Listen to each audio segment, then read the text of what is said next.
Bismillahirrahmanirrahim. Assalamualaikum warahmatullahi wabarakatuh. Perkenalkan, nama saya Neneng Pertiwi, NIM 1904030151. Baik, saya dari kelas MBS 6F. Baik, di sini saya akan menjelaskan materi sedikit tentang analisis rasio. Baik, analisis rasio merupakan sebuah analisis yang digunakan untuk mengukur kinerja bank. Nah, di mana proses ini bukan dengan menggunakan beberapa rasio sekaligus, seperti rasio pemodalan, rasio keuangan, dan rasio likuiditas, rasio rentabilitas, dan yang lain.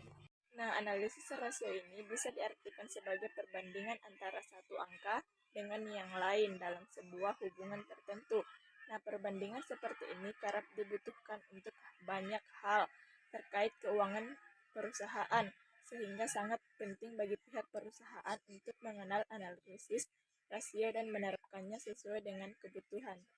Nah, analisis rasio merupakan sebuah angka yang digambarkan pada sebuah pola tertentu dan dibandingkan dengan pola yang lainnya. Nah, di mana angka ini kemudian dalam bentuk presentase keuangan merupakan suatu yang berkaitan dengan akuntansi, contohnya laporan keuangan, sistem pengolahan keuangan.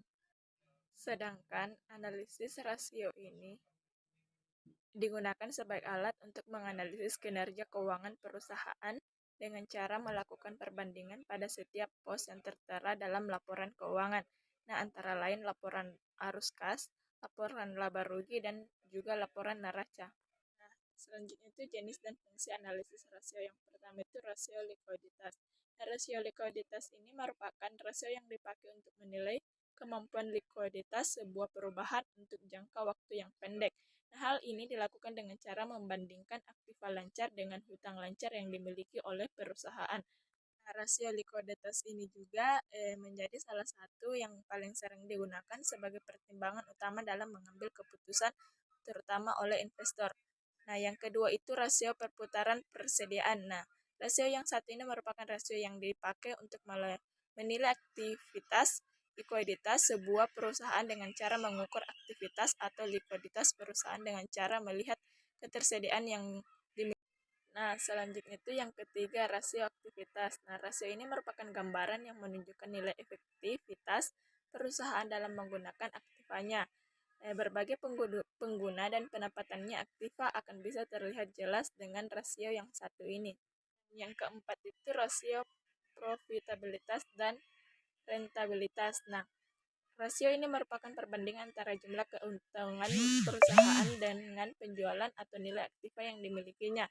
Nah, rasio ini bisa digunakan untuk baik. Yang kelima itu rasio investasi. Nah, rasio investasi adalah rasio yang dipakai untuk menilai kemampuan perusahaan mengembalikan atau memberikan sejumlah imbalan kepada investor atau pemegang saham. Nah, perusahaan sendiri, khususnya untuk para investor yang berasal dari pasar modal, imbalan ini biasanya akan dibayarkan secara berkala atau dalam kurang waktu tertentu. Sekian penjelasan dari saya, wabillahi taufiq wal hidayah. Baik, sekian penjelasan dari saya tentang materi analisis rasio. Wabillahi taufiq wal hidayah. Wassalamualaikum warahmatullahi wabarakatuh.